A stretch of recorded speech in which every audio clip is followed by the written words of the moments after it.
and gentlemen, we'll begin our final descent. As we prepare for landing, please make sure your seatbelt is fastened and your seat back and tray tables are stowed.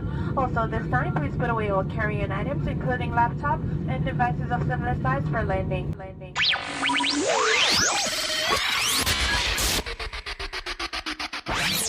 Five, four, three, two, one. Ladies and gentlemen, prepare to enter Kulcharama with Diva.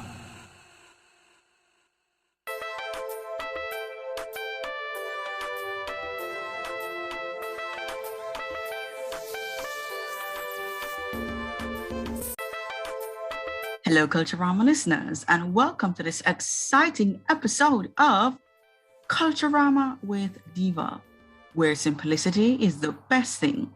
This program is brought to you by Inner Sanctum Entertainment Ltd. in Trinidad and Tobago. We are Inner Sanctum Entertainment Limited, proud sponsor of Kulcharama with Diva. We encourage you to listen and join us in a journey of cultures, ideas, and innovations as Diva takes us around the world with her guests. An amazing show with an amazing host.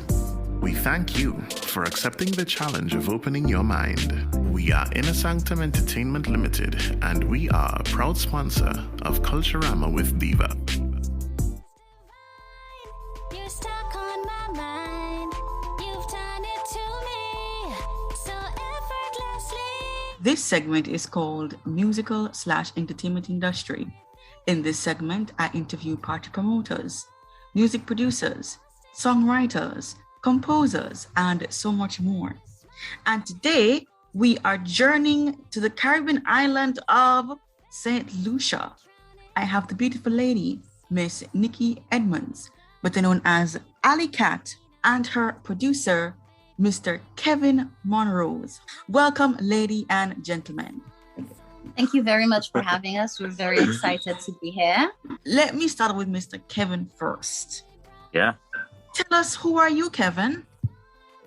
Man, I'm a chill guy, music producer, artist, just, aspiring in all them positive directions and, always about the creation, always about, giving thanks and just, pushing this talent forward, and, just all the positive stuff, man. Are you sighted or blind or visually impaired? Well, I'm actually sighted. How did you meet up with Alley Cat, and what led you to working with someone who has a visual challenge? Honestly, I was doing work at a place, and then I heard her playing piano, because that's her main instrument. Apart from her vocals, I heard her playing the piano, and I was so into the playing. I had to find out who. I didn't even know it was a woman or a guy was playing, but that was just cool playing. So, later on I got to talking to her, and then we just clicked, and we started, making music not too long after. And then we've been doing it till now. So do you work with other artists as well, or just her? Well, we actually are a band. So we're the Universal Connection. That's what we go by. So we collaborate with other artists. Nice. Currently we've worked with artists from Nigeria, Nice. UC, Rex Jr., Don Louis, to name a few. Yeah. Wow, this is huge. And I was telling Alley Cat off air last night that there is an app coming out, and I don't want her to miss the launch. It's okay. Yes, it's a music app coming out where this gentleman by the name of Keshroy Spencer, he's the co-founder of this app called MusicNet. And the founder is actually blind, and is an entertainers like yourself, party promoters are able to, apply on that app and get jobs online. And, it's an amazing app. And when it's out, I want you guys to jump on there, because trust me, you're bound to meet lots of musicians far and wide. So let me ask you, Kevin, what keeps you motivated? Just the breath of life, man. And, just, taking all the bad out and leaving the good in, just positivity. Every day that I'm alive, I see that as an opportunity to, if I didn't do something good yesterday, if I was successful at making a beat, or I need to touch it up more, today I have life to do it so I could keep going.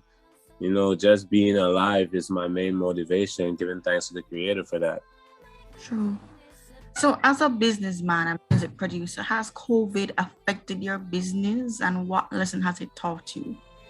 When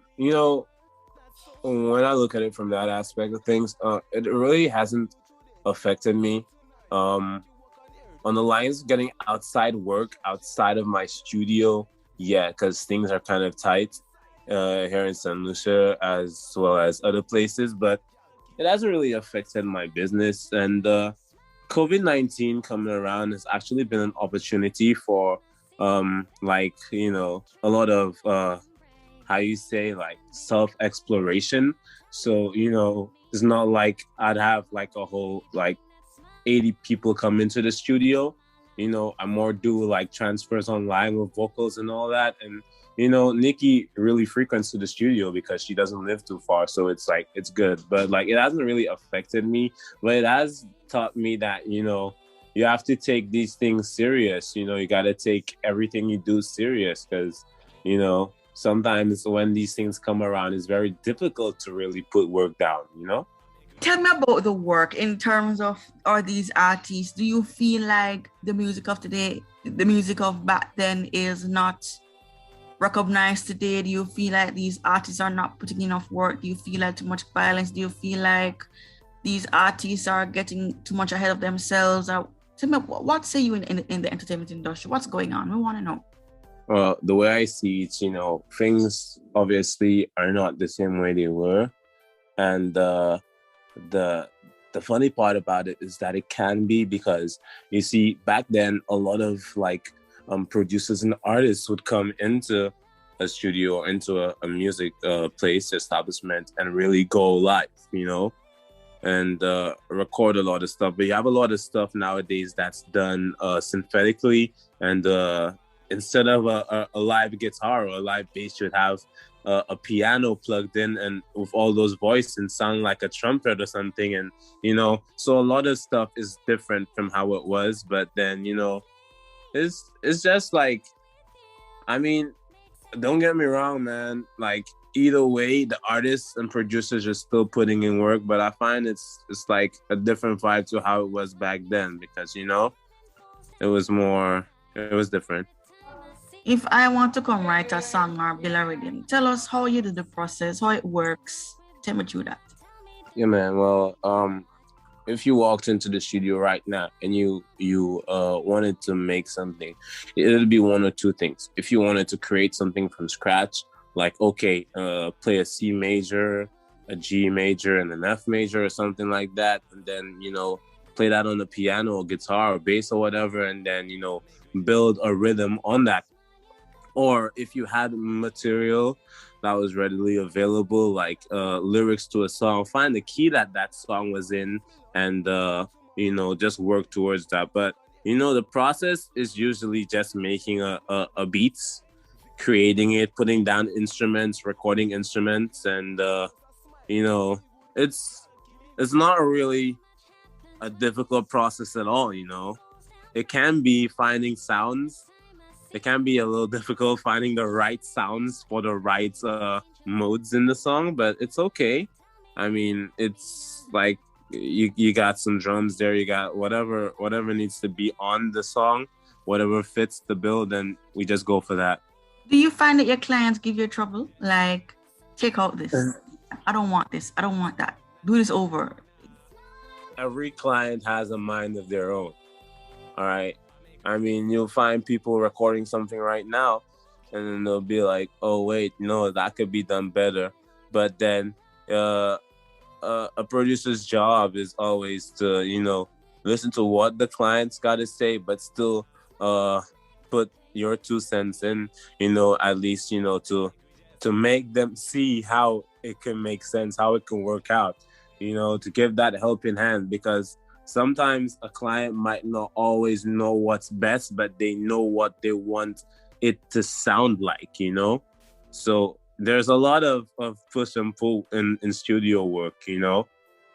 The finished product is a really great thing, but like in the recording processes, it's like, you know, many takes, you know, many breaks, because sometimes, you know, recording can be a little bit overwhelming for certain clients. So, you know, it's just like, you know, always trying to make it comfortable, you know, of the environment. But then, you know, sometimes, you know, it takes time to really get a masterpiece down. How can persons reach out to you for collabs?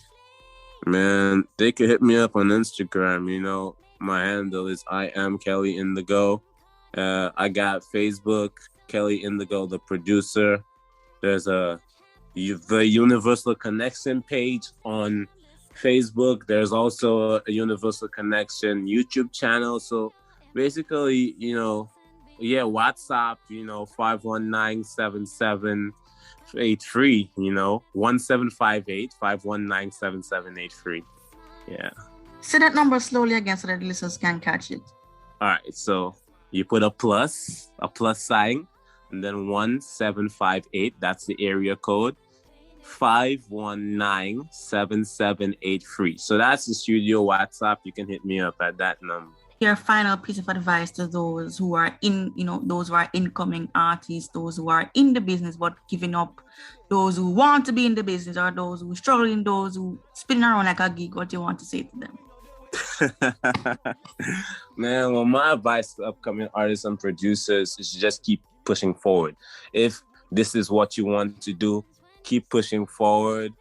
Invest time in it, invest money in it, you know, burn the midnight oils when you got to, you know, you got to stay up for it sometimes and listen and learn, you know, because you got to know what other people are doing out there so you could know how to really do it, and then you can revolutionize and kind of step out of the box and do your own thing.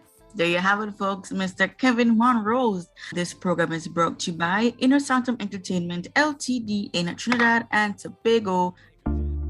If you need instrumentals, recording, mixing, or mastering, maybe a music video, photo shoot, or graphic designing, need bouncy castles, face painting, popcorn, cotton candy, or characters for the kids? Want to do online or offline promotion? Maybe both. Let's print your t-shirts and everything else. Here at Inner Sanctum Entertainment Limited, we got you covered. Reach us on FB and Instagram at Inner Sanctum Entertainment Ltd, YouTube at Inner Sanctum Entertainment, and Twitter at iSanctum Studios. Or call us at 1-868-338-4123. That's 1-868-338-4123.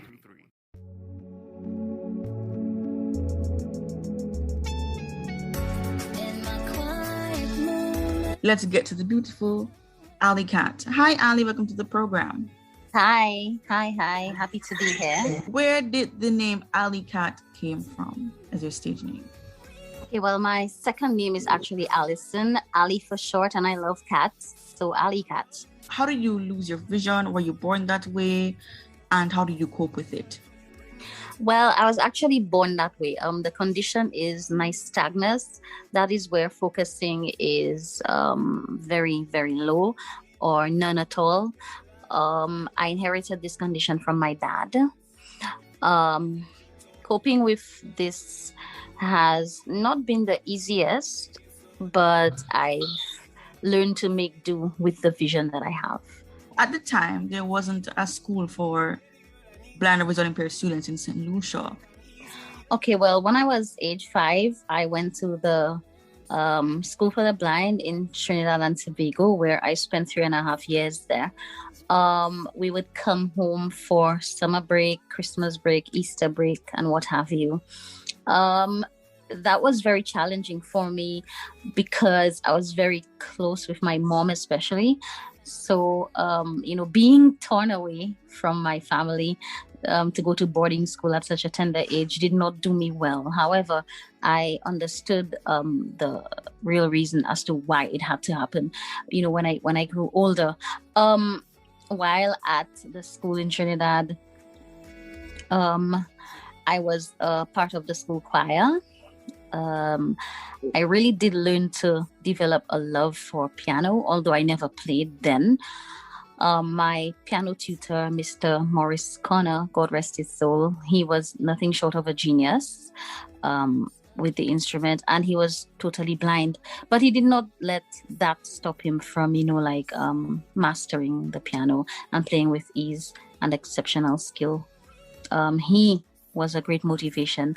Every so often, I would go up to the pianos and just, touch the keys and just look at them. And, it was hypnotizing. It was really something. Mm-hmm. After you finished your education and independence over in Trinidad and Tobago, you went back to St. Lucia. Take us from there and to the point where you received an electronic keyboard from a certain someone. Tell us about that. Yes, from the School for the Blind in Trinidad and Tobago, I then came back to St. Lucia, where we were able to go to school, here, at home, because by then a special school for blind and visually impaired children was set up, right?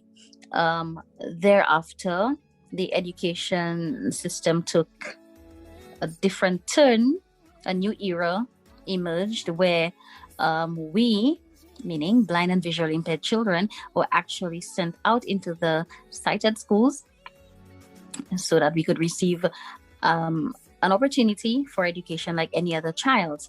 I then went to the Bocash Senior Primary School. And from there, I actually entered the George Charles Secondary School. I dropped out at age 15 in Form 3, but I did not allow that to allow stagnation for me. I would write songs, I would do a lot of reading, I would just preoccupy myself with quite a number of stuff. And eventually I expressed my interest in music to Mr. Anthony Avril, who is the executive director of the St. Lucia Blind Welfare Association. And he, in turn, was very instrumental in me acquiring an electric keyboard where, I would spend a lot of time just composing and practicing and just, doing stuff. I also spent a short amount of time at the St. Lucia School of Music where I got some piano skills. And, from there, as time progressed, I joined the United Talent Band as well as the Talented Visually Impaired Band. These two bands comprised of blind and visually impaired persons. I was a lead vocalist with both bands, and a significant amount of exposure. That's what I gained. With the bands respectively. Then in 2011, I decided to try the calypso genre.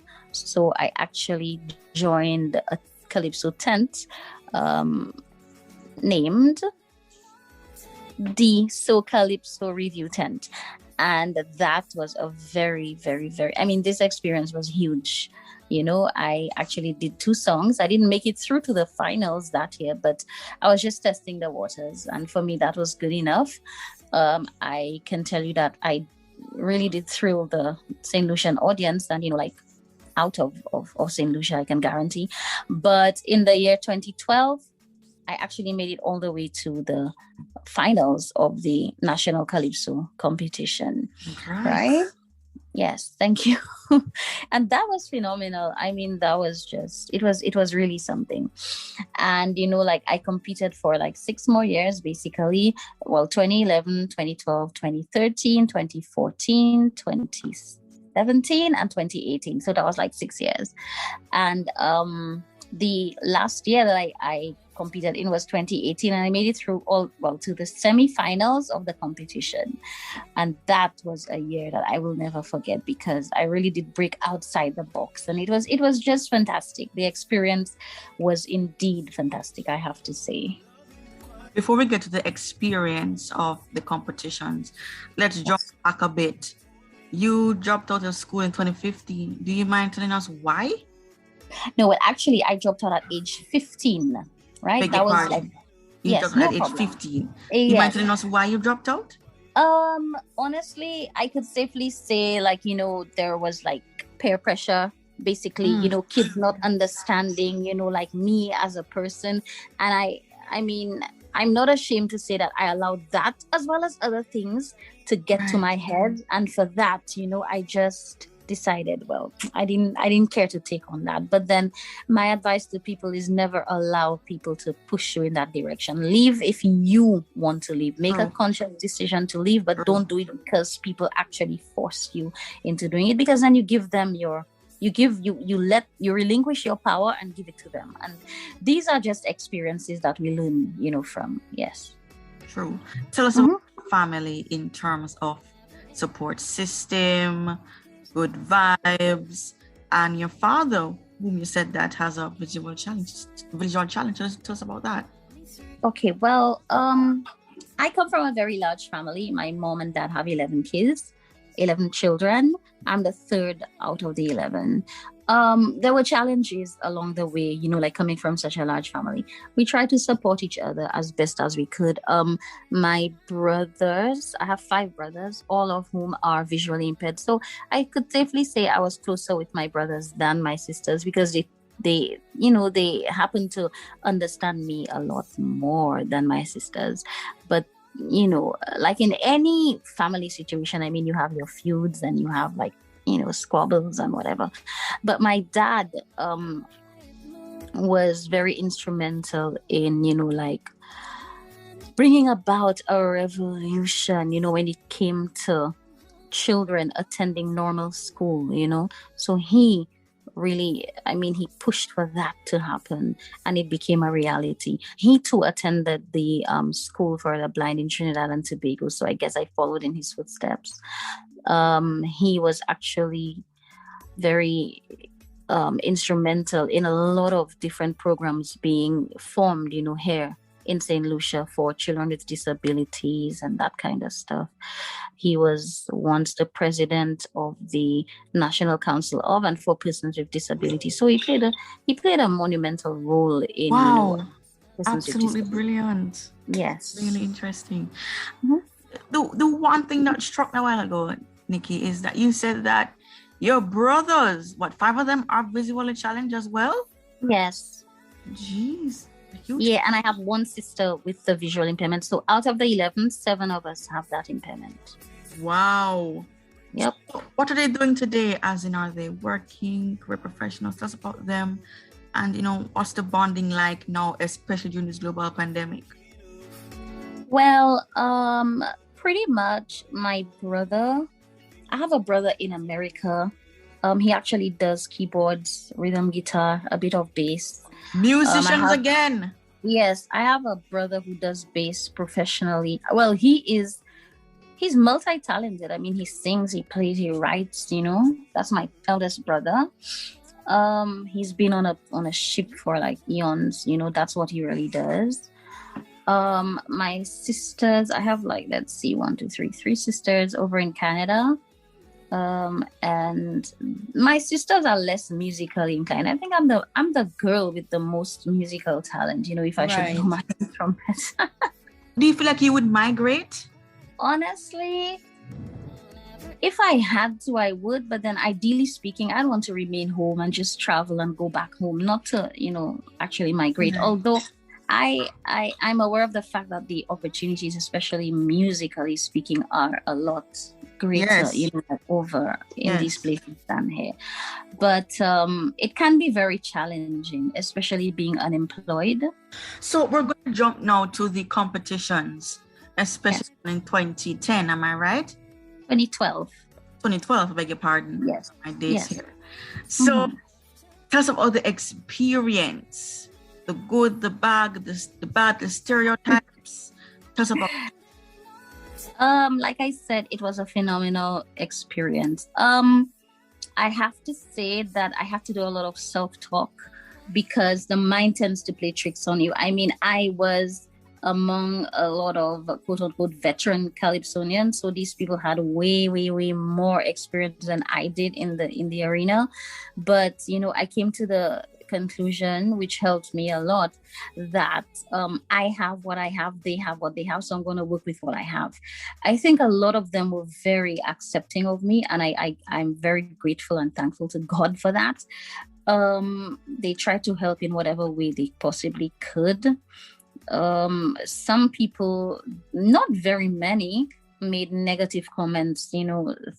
It's like people thought that I was actually given preferential treatment because of my visual impairment, which I never took to heart, because that could not have been the case. So it was a great experience, I have to say. In 2018, I made it through to semifinals. Honestly, that was a huge leap that I took. I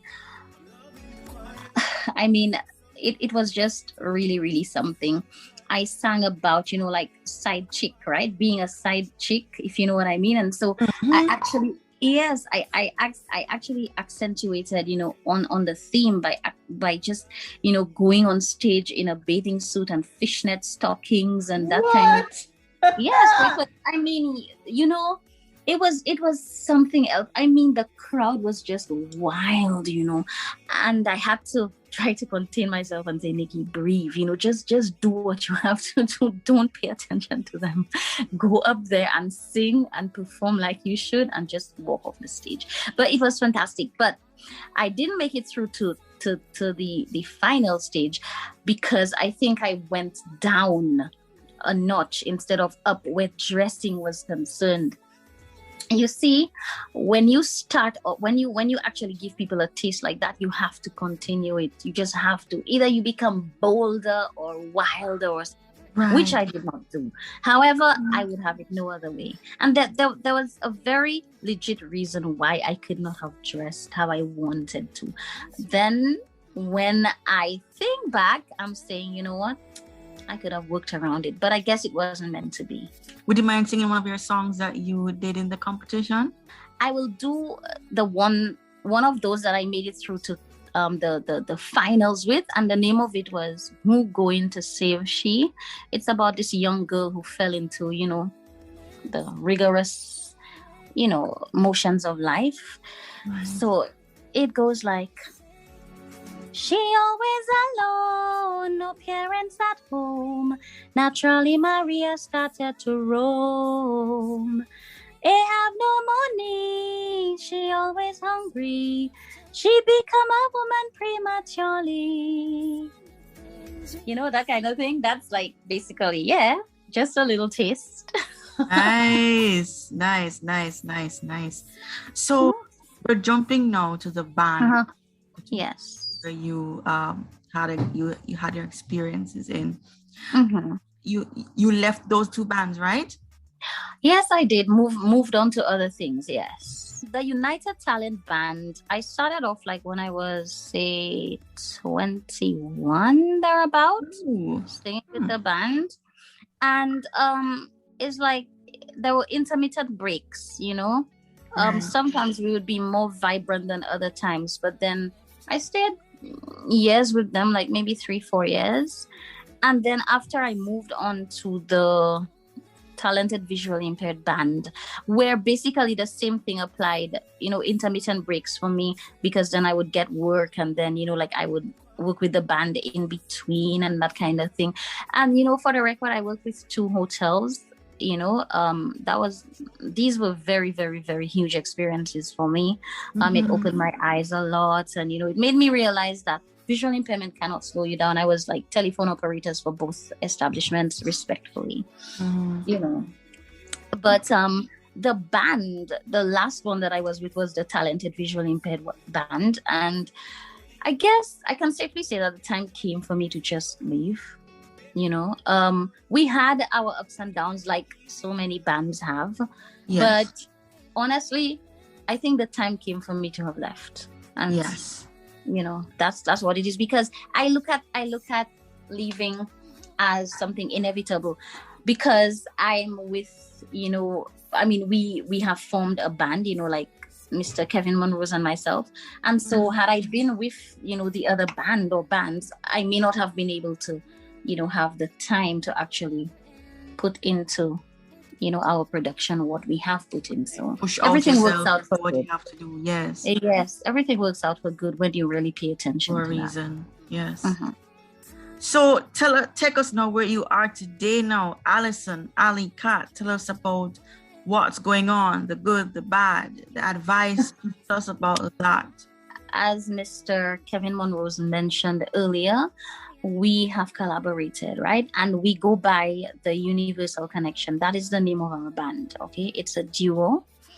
And we actually are working on music feverishly. We have released an album comprising of 10 songs, and that release date was on the 17th of May, 2021. And we have also released 6 singles. Our music can be found on YouTube. We have a great working relationship, and I'm very happy to say that COVID-19 has thrown many blessings my way despite what may be going on around us. I look at this as a huge blessing. I've never done this before, meaning collaborated with anybody to, do this sort of thing. So that is my blessing amid COVID-19, and it's not stopping us, and we're going to make headway. We're actually pressing Amen. Yes. Love that. Yes. So before we wrap up, tell us about Alison in terms of what you do in your spare time, what motivates you, all of that stuff. In my spare time, I love to play with cats, and I just love animals on the whole. I read, listen to music, play the electric keyboard, as often as I possibly can. I talk to myself a lot because people must not be afraid to do that. You need to talk to you. You need to actually find that place deep within where motivation springs from. And, it's very important, giving thanks. No matter what you go through, you have to adopt a spirit of gratitude, because that helps a lot. It really does. So this is my advice to people. Nice. And what would you say to those, well, let me put this in 2 parts. The first one is, what would you say to those with special needs, whether physical, visual, mental, especially the Caribbean, because oftentimes they can't find a job, they don't have a career option, they're just there, they want to give up. What do you want to say to them? The reality is that I know it's hard. Being unemployed can be challenging for able-bodied persons, far less for, persons with disabilities. However, like I mentioned earlier, it is very important that we adopt a spirit of gratitude. No matter what situation you're in, you have to find it within yourself to give thanks, because it helps. It puts you in alignment with something bigger than you, and you will see certain things just happening positively for you. And I can attest to that. I know it's difficult, because when you're feeling what you're feeling, that's how it is. You're feeling what you're feeling. However, you have to rise above that and graduate from that level to another higher level where you're able to you're able to give thanks. It's very important to know what you want. When you know what you want, the universe will actually send people and circumstances to actually align you in getting what you want. Also, it's very important to remain humble, okay? Never become swell-headed, and always keep in mind that this talent is not yours or mine. It's actually given to us from the Creator. So we need to share it. We need to share it and never take full credit for it, right? We must never keep it to ourselves. And when we share it, we must be very humble about doing it. Don't be swell-headed. Don't be stuck up. Always leave room for people to speak to you. There's advice can be given from anyone, but you have the power to choose whose advice you take. Never look at anybody's advice as dumb or stupid or, just unimportant, because everybody has something to say, and we can make sense or not make sense of what people have to say. Again, I repeat, always remain humble, believe in yourself, and always ask for guidance. When you feel stuck, ask for guidance and it will come. Always pray. I always pray. Like if I find it difficult to compose a song or, get a little instrumentation for something or write lyrics, I always pray. And the lyrics come. because it flows from that inexhaustible wellspring that the Creator is responsible for. So, I mean, I'm not a religious person, anything but that, but I can tell you there is a bigger being, and we just have to find that and tap into it. So these are my closing words. Remember, guys, life is a journey. Live good, love God. One love, one heart. Let's get together and feel good. See you soon. Hello, I'm Sydney Thorpe. Sydneysizer is here to help you meet your audio recording needs. Call or WhatsApp 876-281-2801, or you can email me at sidnesizer@gmail.com or sidnesizer@outlook.com. Or you can Skype me using Sydneysizer as my Skype name. Sydneysizer. We can talk. Sydneysizer, where we love to make good things happen.